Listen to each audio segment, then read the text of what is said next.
JFAZ TV, Yehoshua Hamashia au centre de notre message. JFAZ TV, gagner des âmes pour Yehoshua et servir les autres, voilà pourquoi nous existons. Émissions, conférences, prières, enseignements, informations et films. Réveil, réforme dans l'amour, la sanctification et l'excellence. Abonnez-vous et activez la cloche de notification pour ne rien rater.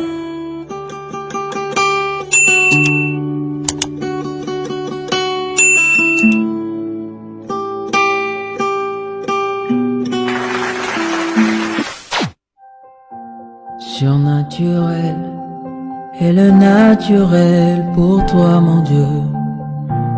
Nous le voulons en ce lieu. Surnaturel est le naturel pour toi, mon Dieu. Nous le voulons en ce lieu.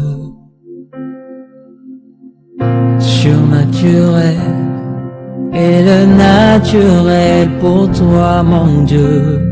Nous le voulons en ce lieu. Surnaturel est le naturel pour toi, mon Dieu. Nous le voulons en ce lieu. Et surnaturel est le naturel pour toi, mon Dieu. Nous le voulons en ce lieu. Surnaturel est le naturel pour toi, mon Dieu. Et nous le voulons en ce lieu. Que ton onction descende sur moi et s'en descend. Que ton onction descende sur moi. Que ton onction descende sur nous. Que ton onction descende. Surnaturel est le naturel pour toi, mon Dieu. Nous le voulons en ce lieu. Merci pour les surnaturels, Seigneur. Merci, Seigneur.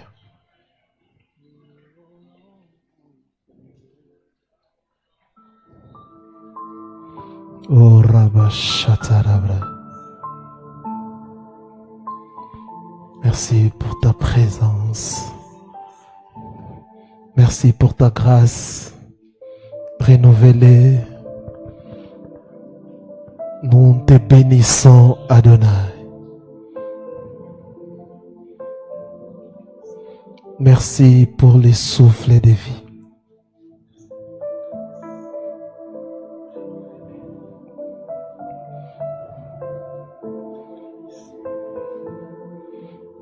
Oh, Rabba Shatarabra.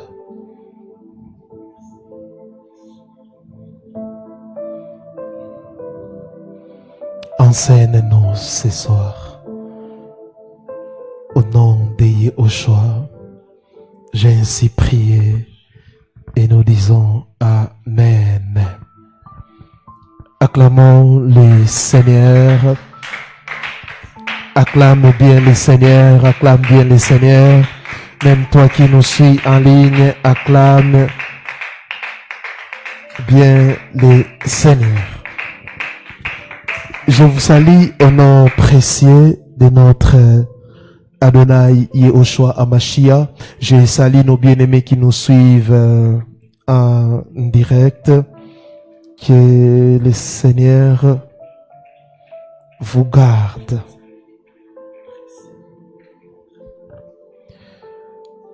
C'est déjà la semaine prochaine que nous allons commencer notre grand séminaire Métanoïa 2025. Retenez bien ces dates. Donc, pas ce jeudi, mais le jeudi 25 décembre 2025. 2025. De 17h à 19h30, nous allons commencer notre séminaire biblique. Le dimanche 28, de 8h30 à 11h juste. Et la grande clôture, c'est avec notre nuit de prière, nuit de puissance. Nous allons bénir le nom du Seigneur. L'autel de l'Holocauste, ombre de la croix. C'est le thème que nous allons partager ce soir. Lisons 2 portions des Écritures. Premièrement, je suis dans Exode, chapitre 27, les 2 premiers versets. Suivez bien. La Bible dit ceci.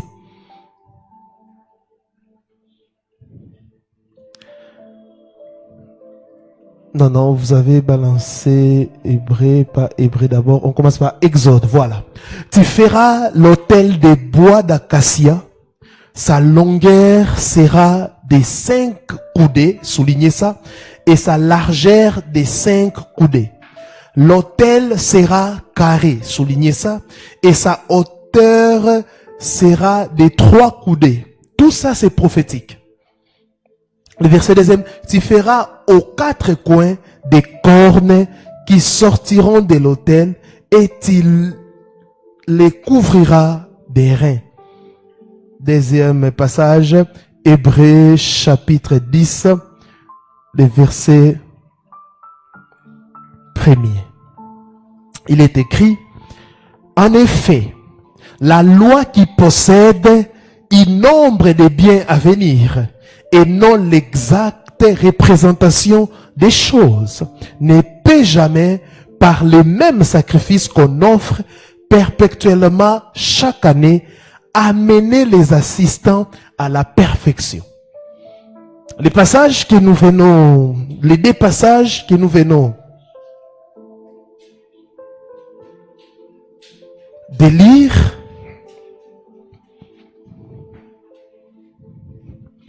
les 2 passages que nous venons de lire, c'est très important. Le premier passage, Elohim explique à Moïse, il dit à Moïse, tu feras l'autel de l'Holocauste. Et il donne des dimensions. Je vous dis toujours que l'ancienne alliance ou l'Ancien Testament, le Tanakh, c'est l'ombre des choses à venir. Hébreu l'a bien dit. Le Seigneur, c'est un pédagogue. Il nous a donné l'ancienne alliance comme l'ombre pour expliquer une réalité. Il donne même des dimensions. Et vous allez voir avec moi, définition ou position de l'autel de l'Holocauste, les points 1. L'autel de l'Holocauste était le premier meuble que l'on rencontrait en entrant dans le parvis du tabernacle. Je le répète, l'autel de l'Holocauste était le premier meuble que l'on rencontrait en entrant dans le parvis du tabernacle. Yahweh a dit à Moïse de regarder le tabernacle céleste afin de bâtir le tabernacle terrestre, mais selon le modèle céleste.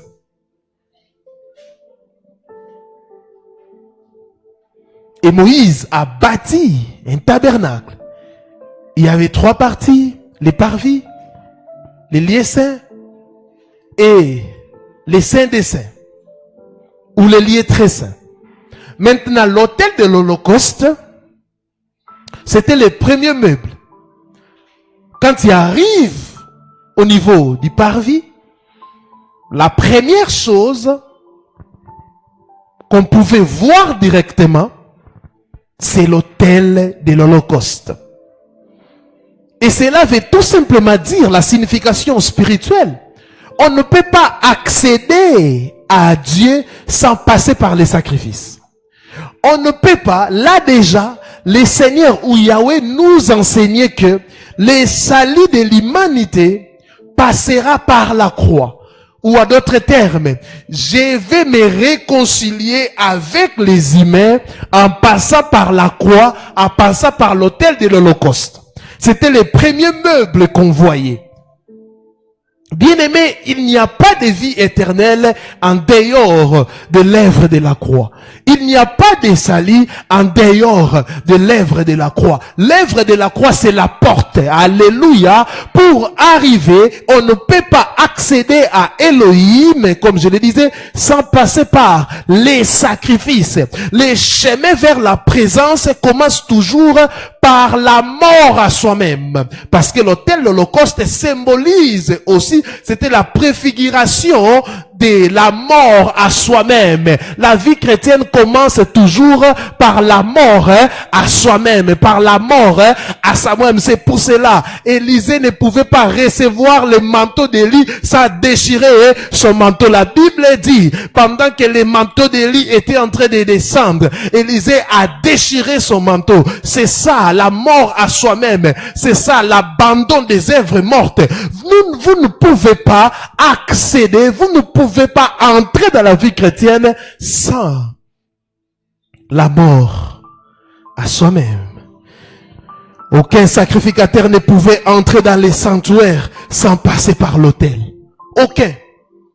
Aucun souverain sacrificateur aucun sacrificateur ne pouvait entrer dans les sanctuaires sans passer par l'autel. Tu ne peux pas servir Elohim sans passer par la croix. C'est ça le problème avec l'église actuelle. On a des païens qui sont en train de servir. On a des gens qui n'ont jamais rencontré le Seigneur d'une manière personnelle, mais ils sont en train de servir. C'est pour cela que j'ai posté hier ou avant-hier. Quand quelqu'un n'a pas rencontré le Seigneur, il ne peut pas prêcher Yehoshua, il ne peut pas prêcher la croix. Il va devenir soit motivateur ou sexologue, comme la dame là. Le point D, les matériaux de l'autel et l'air symbolique. Les matériaux de l'autel et l'air symbolique. Les matériaux de l'autel et l'air symbolique. Vous pouvez lire dans vos maisons Exode 27. Vous allez comprendre tout ce que je vais enseigner. Donc, les matériaux de l'autel et l'air symbolique. Le point A, les bois d'acacia. Les matériaux de l'autel et l'air symbolique, des matériaux, ce sont, vous connaissez, non? À d'autres termes, c'est l'autel de l'Holocauste. On a fabriqué ça avec quoi? Quand on parle des matériaux. Le point A, les bois d'acacia. Les bois d'acacia. Les bois d'acacia résistent à la corruption. C'est un bois résistant à la corruption. Les bois d'acacia, quand vous fabriquez un meuble, sur base de ces bois, le meuble va durer. Et c'est là, c'est le symbole de l'humanité parfaite de Mashiach. C'est le symbole de l'humanité parfaite de Mashiach. Et Ésaïe chapitre 53, le verset 2, la Bible dit, il s'est élevé comme une faible plante. Donc comme le bois d'acacia. Est-ce que quelqu'un comprend?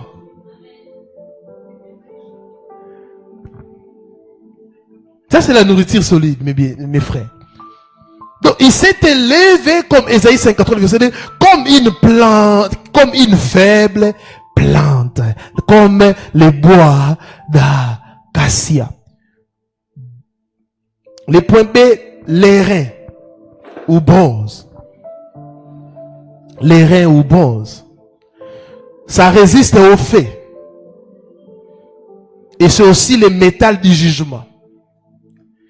Et ici, ça représente les serpents d'airain. Yoshua Amashia. Alléluia. La Bible dit, comme Moïse avait élevé les serpents d'airain, les fils de l'homme aussi. Il a fait de même sur la croix de Golgotha, Jean chapitre 3, le verset 14e. Christ est élevé pour les jugements du péché. Yoshua a porté les jugements divins pour nous. Le métal du jugement, l'airain, c'est le jugement. L'airain résiste au fait. L'airain aussi, c'est la guérison. Parce que Moïse avait élevé les serpents et il y avait quoi? Des guérisons. Mashiach s'est élevé, il y a quoi? La guérison de l'âme. Parce que notre âme a été déformée par le péché depuis Éden. Et Mashiach a porté les jugements. Donc l'airain ou bronze, ça préfigurait l'œuvre de la croix, ça préfigurait que Yehoshua va porter les jugements divins qui devaient normalement s'abattre sur nous. Alléluia. Troisième point, l'effet perpétuel de l'autel. Je vous avais dit, il faut lire ça, hein, parce qu'ici je suis en train de décortiquer tous ces chapitres. L'effet perpétuel de l'autel. Lévitique 6, 12 à 13. La Bible dit, le feu brûlera continuellement sur l'autel, il ne s'éteindra point. Le feu brûlera continuellement sur l'autel, il ne s'éteindra point. Dit la parole. Et le feu venait de Elohim lui-même. Le feu, c'est le réveil. Et nous ne devons pas apporter le feu, mais nous devons garder le feu. Tu ne peux pas allumer ton feu, ton propre réveil, non. C'est le Seigneur qui allume. Mais nous avons la mission. Les sacrificateurs avaient la mission d'entretenir le feu. Lévitique 9, 24. On voit la signification spirituelle. Le feu représente la sainteté, le jugement, la purification, la présence divine. Je le répète, le feu représente la sainteté, le jugement, la purification, la présence divine. Et Yahweh interdit d'amener le feu étranger. Un feu étranger était interdit. Si vous lisez Lévitique 10, 1 à 2, vous allez voir. Elohim n'accepte que ce qu'il allume lui-même. Elohim n'accepte que ce qu'il allume lui-même. Vous ne pouvez pas amener le feu étranger. Et aujourd'hui, bien-aimés, l'église est en train de souffrir. Aujourd'hui, le feu étranger est entré même à l'église. Et nous devons faire attention avec le feu étranger. Le feu étranger, c'est amener un autre enseignement que l'enseignement apostolique, que l'enseignement de Yehoshua Amashia. Il n'y a pas 2 croix, 4 croix.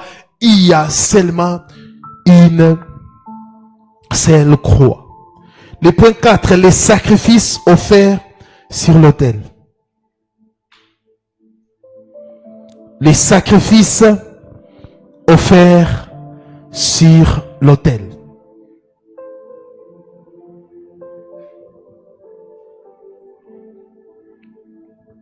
Les sacrifices offerts sur l'autel. Il y avait l'Holocauste. Et dans Lévitique 1:9, la Bible dit, les sacrificateurs brûlera tout sur l'autel.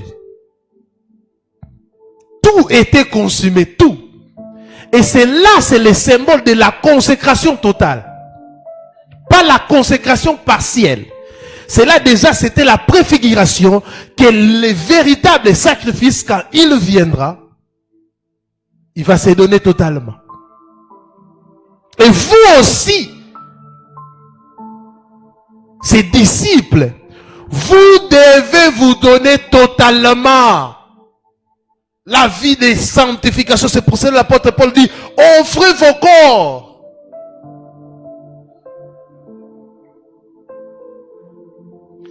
A, l'Holocauste. B, les sacrifices pour les péchés.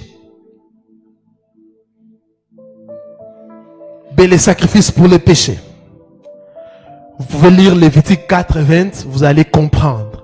Je ne sais pas pourquoi beaucoup des enfants d'Élohim n'arrivent pas à lire Lévitique, les nombres. Il faut lire ça. C'est riche. Ça parle du salut, ça parle de l'œuvre de la croix. Les sacrifices pour les péchés, il y avait les sangs étaient versés. Les péchés devaient être expiés avant l'adoration. Les sangs étaient versés. Et là, c'est la préfiguration de l'œuvre de la croix. Et Hébreux 9, 22 dit, sans effusion de sang, il n'y a pas de pardon. Je vois des modérateurs utiliser abusivement ces passages. Non, sans l'effusion de sang, il n'y a pas de pardon. Qu'on puisse invoquer le sang de Yoshua. On ne peut pas invoquer le sang de Yoshua. Le sang de Yoshua a coulé une seule fois sur la croix de Golgotha. Quand on dit sans effusion de sang, il n'y a pas le pardon. L'auteur de cette épître est en train d'expliquer qu'au niveau du Tanakh, pour qu'on puisse, pour que Yahvé puisse nous pardonner, Yahvé devait voir les sangs. Et c'était déjà la préfiguration que le Seigneur va nous pardonner à travers Christ. Et cela, ça sera une seule fois pour toutes. Le point 5. L'autel comme lieu des morts. L'autel comme lieu des morts.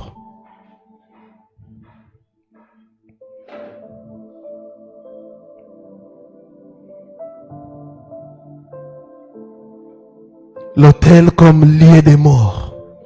Romains 12. Et offrez vos corps comme un sacrifice vivant. L'autel comme lieu des morts. L'autel parle de renoncement, abandon, mort à la chair, obéissance absolue. Comme un lieu des morts. Vous savez, l'autel de l'Holocauste, non seulement, c'est l'ombre de la croix de Yoshua Hamashiach, et ça montre aussi comment des chrétiens doivent vivre. Parce que le Seigneur Yoshua l'a dit dans Luc 9, 23, qu'il renonce à lui-même, qu'il se charge de sa croix chaque jour. Qu'il renonce à lui-même, qu'il se charge de sa croix chaque jour. Pas de résurrection sans crucifixion. Pas de résurrection sans crucifixion. Tu ne peux pas suivre celui qui est mort sans être mort. Alléluia. Vous devez offrir vos corps comme un sacrifice vivant. Le point 6. L'autel de l'Holocauste est Yehoshua Hamashiach. Là maintenant, on va entrer en profondeur. L'autel de l'Holocauste est Yehoshua Hamashiach. L'autel pointe prophétiquement vers la croix. L'autel pointe prophétiquement vers la croix. Hébreux 13, verset 10. Nous avons un autel. Et l'autel, comme je l'ai dit, pointe prophétiquement vers la croix. Quand vous voyez l'autel de l'Holocauste, sachez que quand vous lisez Lévitique Nombre, là où vous voyez l'autel de l'Holocauste, sachez que c'est la croix. Et Yehoshua est le sacrifice parfait. Jean 1, 29, l'agneau est sans défaut. 1 Pierre 1, 19, offert une fois pour toutes. Parce que dans l'autel de l'Holocauste physique, on devait offrir des sacrifices chaque année. Mais Yehoshua étant le sacrifice parfait et sans défaut, il est offert une fois pour toutes. Hébreux 10, 10, la croix est l'autel suprême. La croix est l'autel suprême. Vous savez, quand je vous dis que les gens qui vous disent il faut bâtir les hôtels sont des d'autres sont des aventuriers, des escrocs, d'autres c'est par ignorance. Parce que nous ne pouvons pas. Quel est cet hôtel que tu dois bâtir qui sera plus grand que l'hôtel de la croix?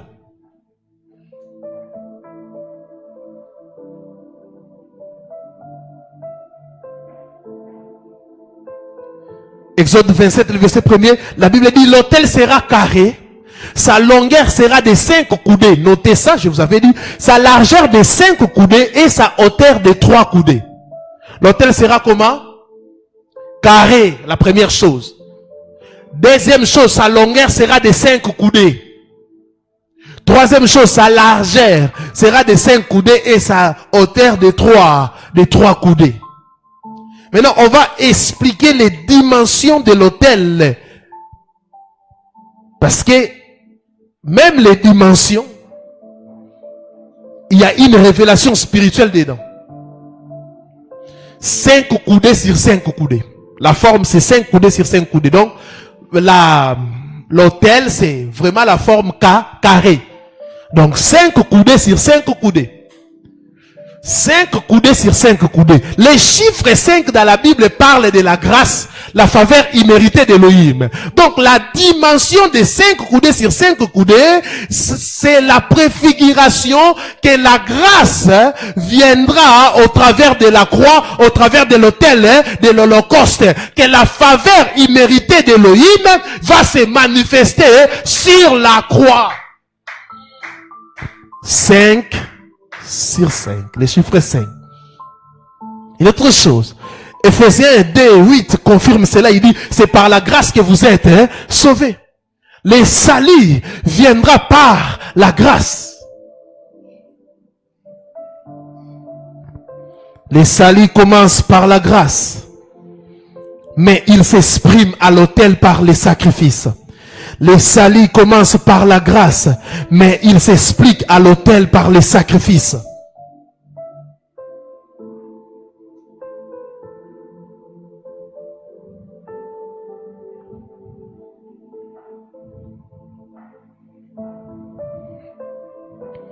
Le salut commence par la grâce, mais il s'exprime à l'autel par les sacrifices.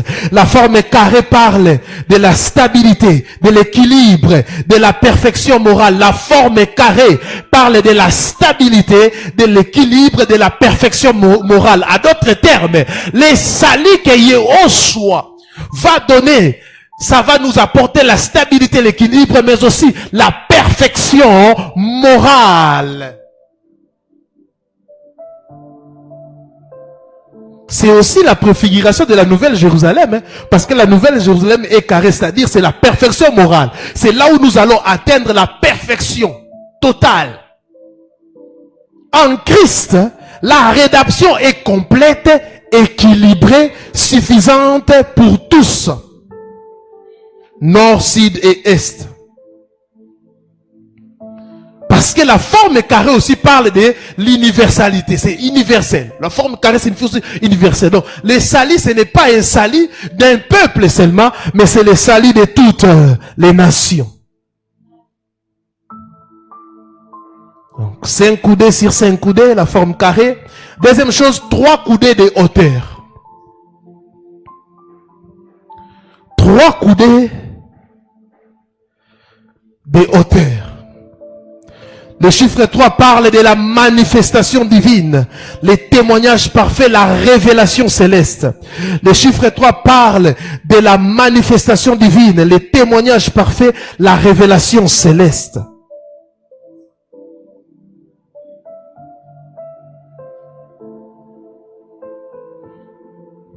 Christ est ressuscité le 3e jour.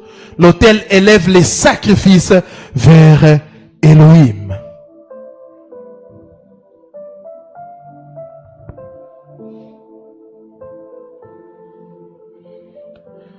Et la croix a élevé Yehoshua entre les ciels et la terre comme un pont de réconciliation.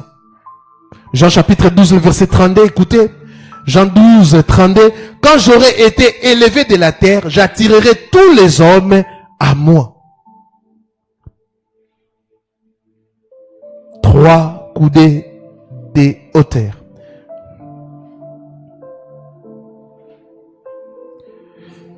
Revenons à la forme carrée. Parce que la forme carrée, c'est aussi justice et sainteté. L'autel n'était ni rond, ni irrégulier. Ni rond, ni irrégulier. Il parle de la justice divine, la sainteté parfaite, l'absence de compromis. Donc carré. Waouh, waouh. Écoutez ces passages. Psaume chapitre 89, le verset 15. La justice et l'équité sont la base de ton trône.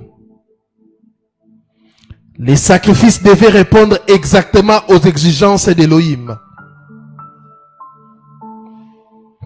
Christ satisfait pleinement la justice divine. Oh, gloire au Seigneur.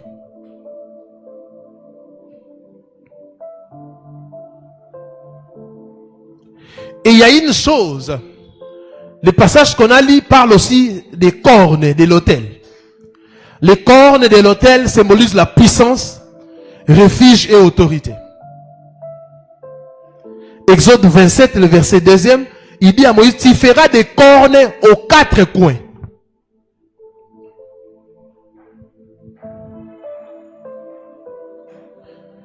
La première chose que je vous avais expliqué, donc il y avait des cornes, si on avait un projecteur, on pouvait projeter pour que vous puissiez voir. Tu feras des cornes aux 4 coins. Le sacrifice était au milieu et il y avait des cornes. Les cornes, c'est la royauté.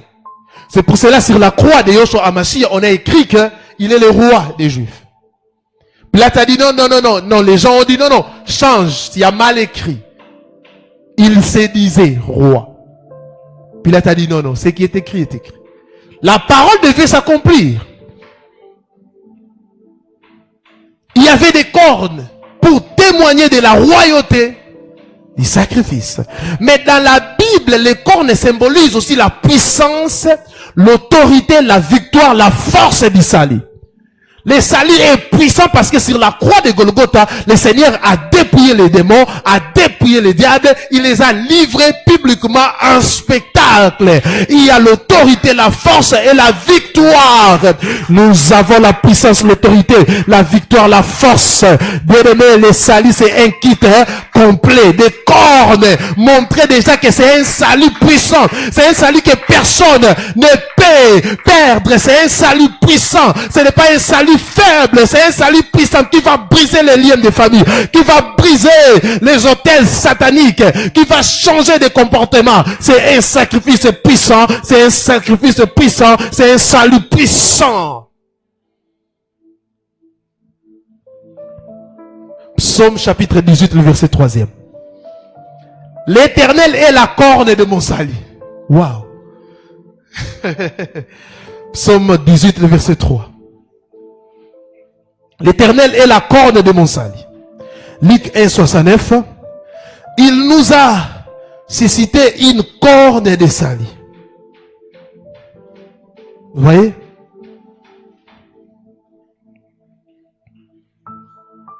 Les 4 cornes salut universelles. Elles sont 4 coins. Elles sont plutôt aux 4 coins, c'est-à-dire nord, sud, ouest et est. 4 coins. Nord, sud, ouest. L'universel, c'est un salut universel.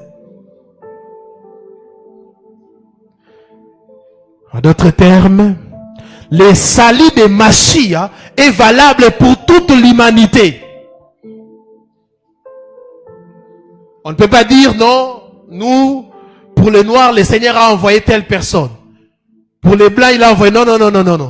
Le salut de Yoshua est valable pour toute l'humanité.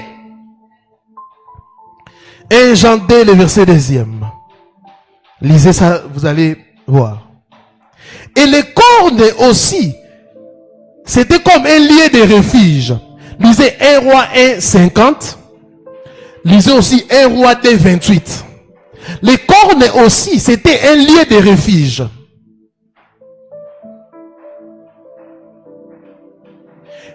Si quelqu'un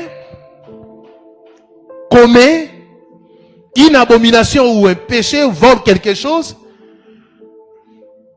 si les gens commencent à poursuivre la personne, si la personne court et il touche les cornes, vous ne pouvez plus les toucher, ni les tuer, ni les frapper. Vous allez entendre jusqu'à ce qu'ils puissent lâcher cela. Et c'est lui qui saisissait les cornes de l'autel, cherchait la miséricorde, la protection et la grâce. Maintenant, nous, pour être protégés, nous devons toucher Yahushua Hamashiach. Nous, pour la miséricorde, c'est Yahushua Hamashiach. Crois au Seigneur Yahushua Hamashiach, tu seras protégé. Même si tu as commis beaucoup de péchés, même si tu as avorté 1000 fois, même si tu as commis des péchés, dès que tu touches la corne qui est Yahushua Hamashiach, tu es pardonné les jours J. Tu es pardonné les jours J.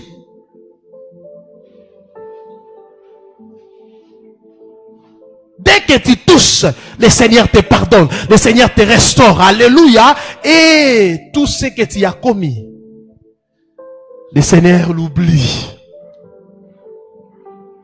Pourquoi vous ne croyez pas que l'œuvre de la croix transforme? Bien aimé, qui peut te bouffer? Quels sont ceux qui peuvent te tuer? Parce que dès que tu touches la corne, personne ne peut te détruire. Personne ne peut réclamer quelque chose. Nous avons touché la croix et on n'a pas besoin, je ne sais pas, de faire, je ne sais pas, de prières, je ne sais pas, je ne suis pas contre les prières, j'encourage d'ailleurs des gens à prier. Mais ne pensez pas que vous êtes protégés parce que vous priez beaucoup, vous jeûnez beaucoup. Ne pensez pas que vous êtes protégés par vos propres efforts. Vous êtes protégés par grâce. Et Christ est notre refuge. Hébreux 6, 18, Proverbe 18, 10.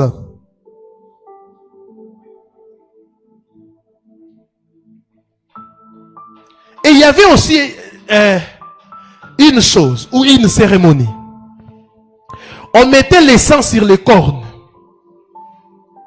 Là, ça symbolise la rédemption parfaite. Notez ça. On mettait aussi des sangs sur les cornes. Lévitique 4, 7, on va voir ça. Lévitique 4, le verset 7e. Le sacrificateur mettra du sang sur les cornes de l'autel. Les sangs sur les cornes signifie autorité rachetée, puissance sanctifiée, jugement apaisé. Les sangs sur les cornes signifie autorité rachetée, puissance sanctifiée, jugement apaisé. Est-ce que vous êtes en train de comprendre ce que je suis en train d'enseigner? Le sang de Yahushua n'a pas seulement été versé, il a parlé aussi. Lisez Hébreux 12, 24, vous allez voir ça.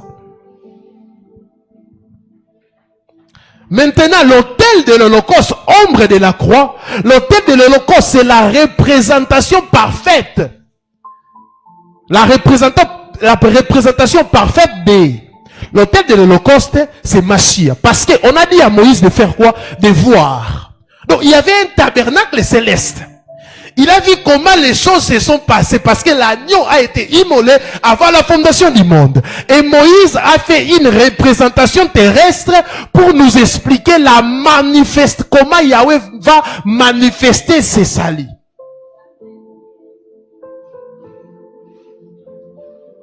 Autel de l'Holocauste, accomplissement en Christ. Bois plus airain, humanité et jugement porté. Carré, œuvre parfaite et complète. Autel, élévation sur la croix. Fait perpétuel, sacrifice accepté. Waouh. Corne, puissance du salut. Sang, rédemption éternelle.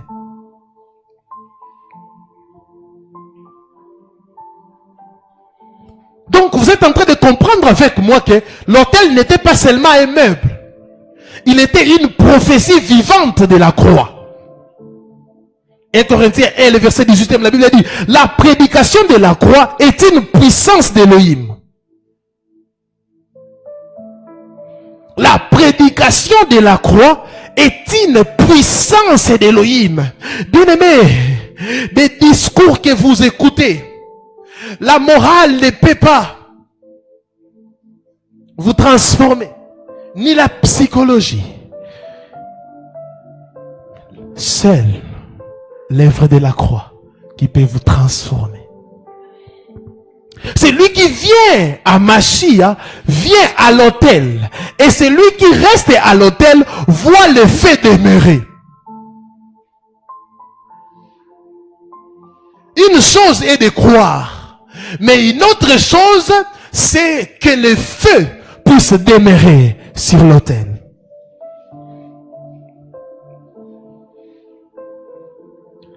Et l'autel, le dernier point, l'autel dans la vie du croyant aujourd'hui. Non, ça c'est le avant-dernier point. Je crois que c'est le point 7. Le point 7. L'autel dans la vie du croyant aujourd'hui. Même si l'autel physique n'existe plus, sa réalité spirituelle demeure. L'autel, c'est notre lieu de transformation. L'autel, c'est notre lieu de purification. L'autel, c'est le lieu de rencontre avec le Seigneur Yoshua Amashia. Galates chapitre 2, le verset 20. Malachie 3, 2 à 3. Psaume 43, 4. Galates chapitre 2, le verset 20. Malachie 3, 2 à 3. Psaume 43, le verset 4e. Le point 8, le danger d'un autel négligé. Bien aimé, aujourd'hui nous avons négligé l'autel. Quand je parle de l'autel, voyez la croix. Nous avons négligé la croix. Et la vie spirituelle sans la croix, c'est une vie spirituelle sans le feu. C'est pour cela que nous avons des réunions de prières ou des cultes sans puissance, parce que la croix n'est plus au centre. La croix n'est plus au centre de nos prédications. Amos chapitre 5, 22 à 23. Je n'ai point plaisir à vos assemblées. Elohim regarde le cœur sur l'autel, pas la forme extérieure. Et qu'est-ce que nous devons faire, mes bien-aimés? Nous devons restaurer l'autel. La croix doit revenir. Si vous lisez 1 Roi 18:30, Élie prépara l'autel de l'Éternel qui était renversé. Aujourd'hui, on nous prêche autre chose. Et qu'est-ce que nous devons faire? Nous devons restaurer la croix. Comment restaurer le message de la croix? Par repentance sincère. Repentance sincère. 2, abandon total. 3, obéissance à la parole. 4, prière fervente.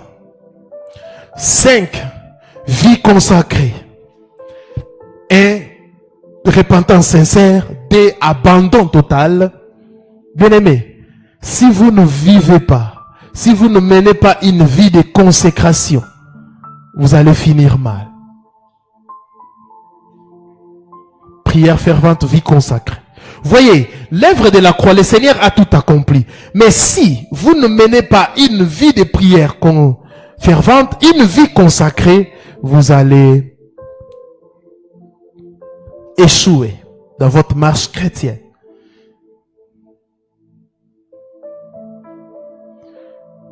Et j'aimerais vous dire ceci.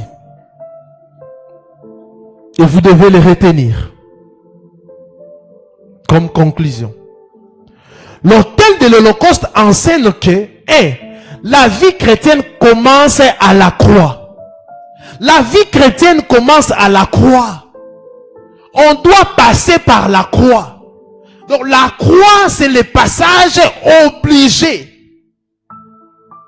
Il y a des pasteurs, des prophètes, des docteurs, des évangélistes, quand vous les appelez frères, ils se fâchent. Bon, il faut aussi respecter les gens par leur titre, c'est très important. Mais, il faut être heureux. Parce que, tu peux être pasteur, apôtre, docteur sans être frère. Parce qu'il y a aussi des autoproclamés, il y a aussi les serviteurs du diable. Mais quand on est frère, on est pasteur, gloire au Seigneur. Être frère, c'est-à-dire quoi? Quand tu dis frère, sœur, en réalité, ça n'a rien à voir avec les sangs. Non, on est ici d'une même famille. Non. Quand on dit frère et sœur, c'est-à-dire, nous tous, nous avons cru au Seigneur Yoshua Amashia. Ah oui, hein? C'est ça. C'est ça. Et nous formons une famille spirituelle. L'autel de l'Holocauste enseigne que la vie chrétienne commence à la croix. Quand vous entrez au niveau du parvis, la première chose, le premier meuble que vous voyez, c'est l'autel de l'Holocauste. Mais il y a des gens aujourd'hui qui veulent des expériences au niveau des saints des saints, au niveau des lieux très saints, sans passer par la croix. Ils sont en train de sauter la croix. C'est pour cela ces gens-là vivent dans l'occultisme. Ils ont touché à l'occultisme pour voir, pour prophétiser. Mais ils ont sauté la croix. Quelqu'un qui n'est pas passé par la croix, vous allez le savoir tôt ou tard.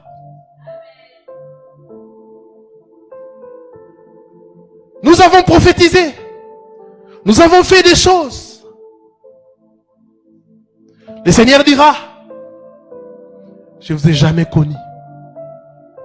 Il te dira ça. Vous qui me suivez.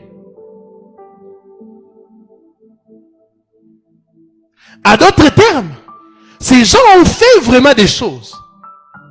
Au nom du Seigneur.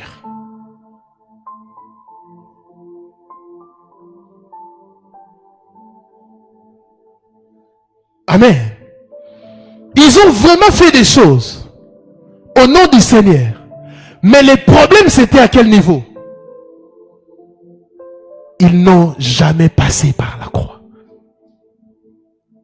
Quelqu'un peut te dire des bonnes choses. Mais la source, ce n'est pas Elohim. Paul avait le discernement. La femme là qui avait l'esprit de Python, lisez la parole, vous allez voir. Il dit, ce sont des véritables serviteurs d'Elohim. Ils vous montrent les chemins du salut. À d'autres termes, cette femme évangélisait même.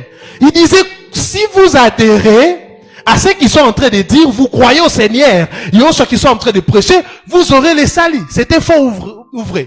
C'était vrai. Mais le problème, c'était la source. Toi, tu manques le discernement. Tu penses que quand quelqu'un dénonce, il cite le nom de Jésus, matin, midi, soir, il cite le nom de Yahushua, qu'il est dans le vrai. Quelqu'un peut te dire que Yahushua est Elohim et Dieu, c'est vrai. Mais la source, c'est qui? Qui l'inspire? La Bible dit, Paul, fatigué d'attendre ces choses, il a ordonné à cet esprit de quitter.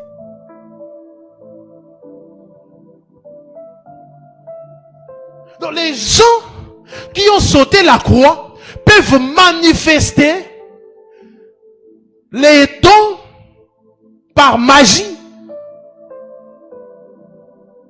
Et ils disent aussi des bonnes choses. C'est pour cela qu'il y a des gens qui sont séduits par ça. Non, papa, quand je suis allé là-bas, il m'a dit tout. Il m'a raconté même l'histoire de ma famille. Il m'a dit des choses. Et j'ai vu l'accomplissement. Mais la source, c'est qui?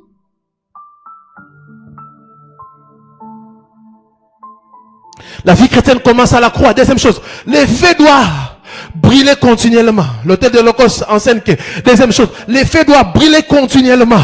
Nous devons garder les feux.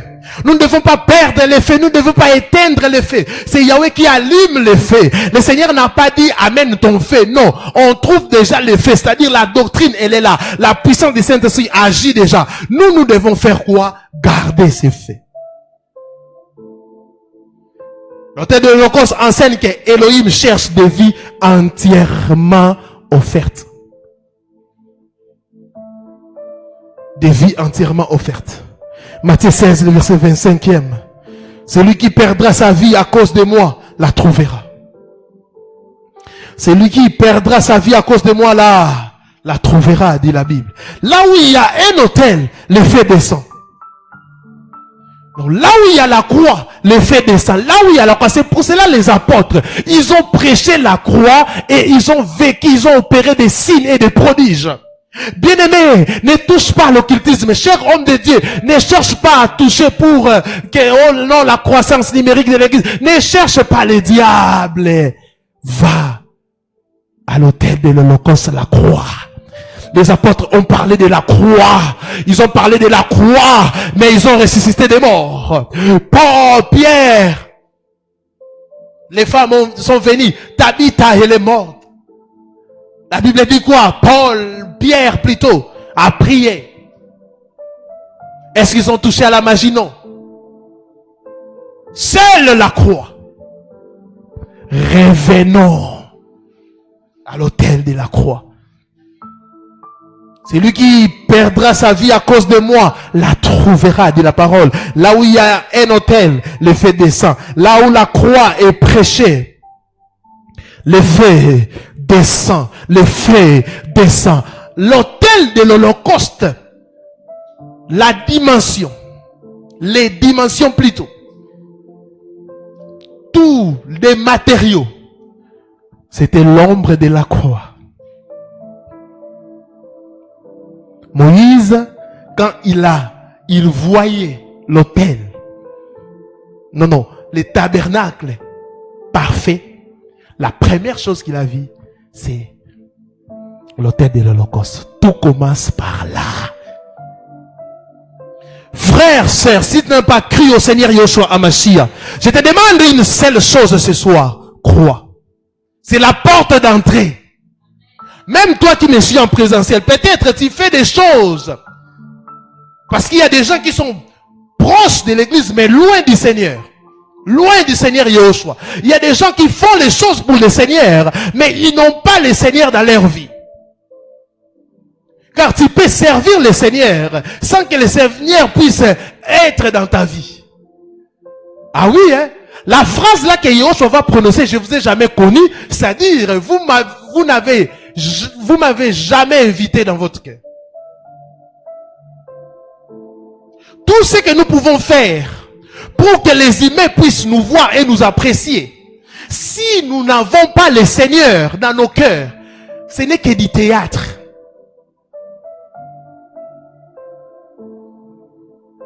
Bien-aimé, ça fait mal quand il y a servi. C'est comme une femme.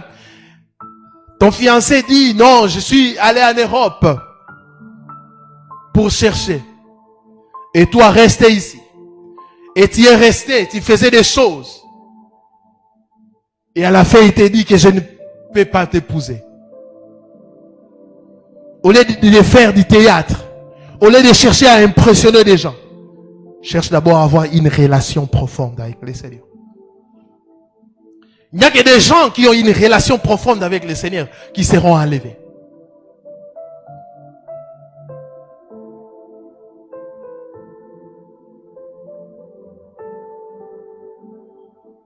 À un moment donné, nous devons toujours faire un examen de conscience. Nous sommes au mois de décembre. Il y a des gens qui pensent que c'est la fin de la vie. Ils doivent tout faire. Mais quand on arrive déjà au mois de décembre, le mois de décembre c'est un mois de bilan. Et le premier bilan que nous devons faire, c'est un bilan spirituel. Donc c'est-à-dire le bilan de notre marche avec le Seigneur Yeshua HaMashiach. Sommes-nous toujours dans la doctrine apostolique? Est-ce que nous avons mené une vie consacrée? Est-ce que nous avons avancé spirituellement? En termes de connaissances? En termes du feu?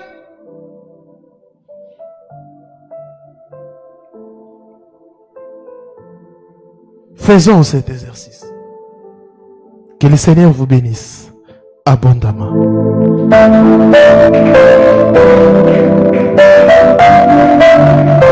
Tenons-nous debout. Nous allons prier.